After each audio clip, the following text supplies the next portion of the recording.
A few months ago, I walked into a small barber shop near me. Nothing fancy, just 4 chairs, no flashy signboard, no celebrity endorsements, no expensive Instagram ads, and yet many people kept walking in. One customer would leave, and then another would come in immediately after. And almost every new customer would say the same thing. A friend told me about this place, so I got curious. I asked the owner, "What's your marketing budget?" He laughed and said, "Marketing budget? I don't really have one." I thought he was joking, so I asked him another question. "If you're not advertising, how are these people finding you?" He smiled and said something I'll never forget. "I just make sure every customer who sits in my chair feels like the most important person in the room." That answer has stayed with me ever since. I'm Idele Uidiro, founder of Dara Group. Over the last few years, I've worked with businesses across different industries, helping them improve customer experience and customer retention. And one thing I've noticed is this. The businesses that grow the fastest aren't always the ones spending the most money on marketing. They're usually the businesses people can't stop talking about.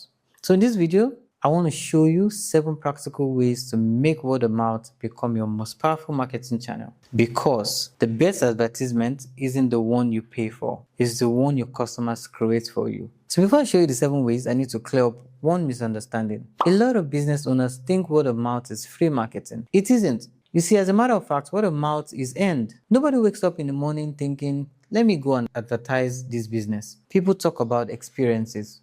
They talk about businesses that made them feel something, businesses that surprised them, businesses that remembered them, businesses that solved the problem better than they expected. So if customers aren't talking about your business, don't start by asking, "How do I get more referrals?" No, start by asking, "What experience am I giving people that is worth talking about?" That one question changes everything. Now let's get into the 7 ways. Way 1.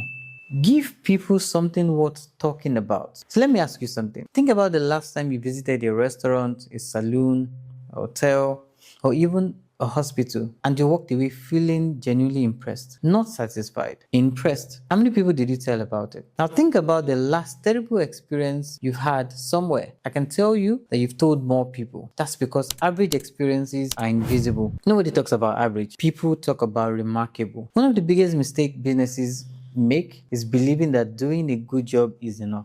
It isn't actually. A good job is what customers pay you for. If you want people talking about your business, you have to give them a moment they didn't expect. Maybe it's remembering their names. Maybe it's a handwritten thank you note. Maybe it's how your staff welcomed them. Maybe it's how you solve a complaint. Find the moments in your customer journey and make it unforgettable. You don't need 10 remarkable moments. One is enough to start conversations. Way 2. Don't wait for referrals. Ask for them. Here's something that surprised me when I first learned it. Most happy customers never refer anybody. Not because they don't like you and not because they had a bad experience. Life simply gets in the way. They leave your business, they get busy, and then they move on. You see, the referral never happened because nobody asked. So here is something simple you can start doing this week. The next time a customer tells you, "Thank you, I really enjoyed this," don't just smile and say you're welcome. Ask them, "Who else do you know that would benefit from this?" Notice I didn't say, "If you know anybody." That's too passive. Ask, "Who else do you know?" Now their brain starts searching for a real person. Sometimes the smallest change in wording creates the biggest difference.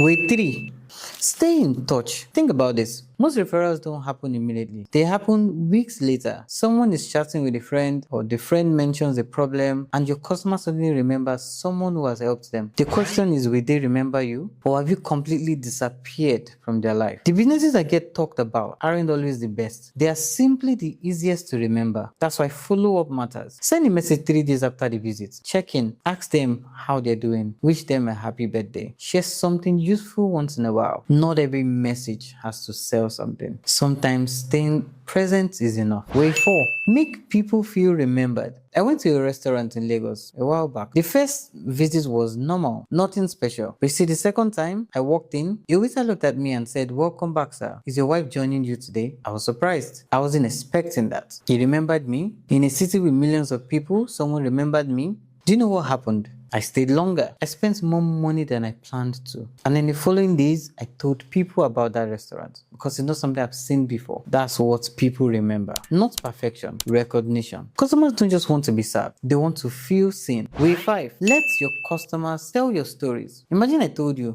"This is the best saloon in Lagos." Now imagine instead that one of their customers posted a video saying, "I've been coming here for 2 years and I'll never trust anyone else with my hair." Which one would you believe? Exactly. People trust customers more than they trust businesses. That's why you should collect testimonials, ask for reviews, share customer stories, celebrate transformations. Your happiest customers are often your best marketers. You just have to give them a platform. Way 6.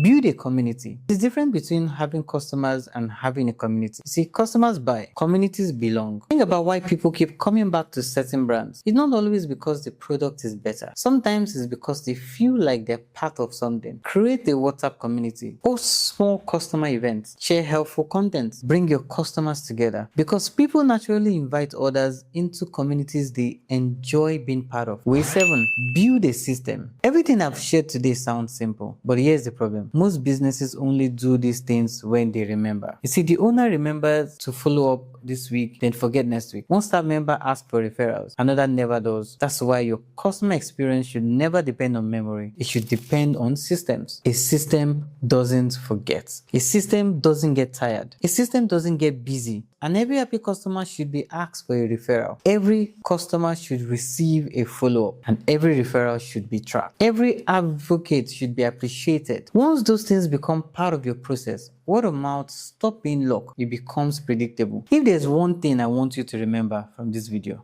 is this: word of mouth isn't free marketing. It's the result of intentional customer experience. Businesses that consistently get referrals don't just have happy customers. They create experiences people genuinely want to talk about. So this week, don't just try to implement all 7 ideas. Pick just one and do it well. Then come back and tell me what happened. If you found this video helpful, subscribe to this channel. Every week, I'll be sharing practical lessons on customer experience, customer retention, and business growth. I'm Ayodele Oediran, and remember, at Dara, every customer matters.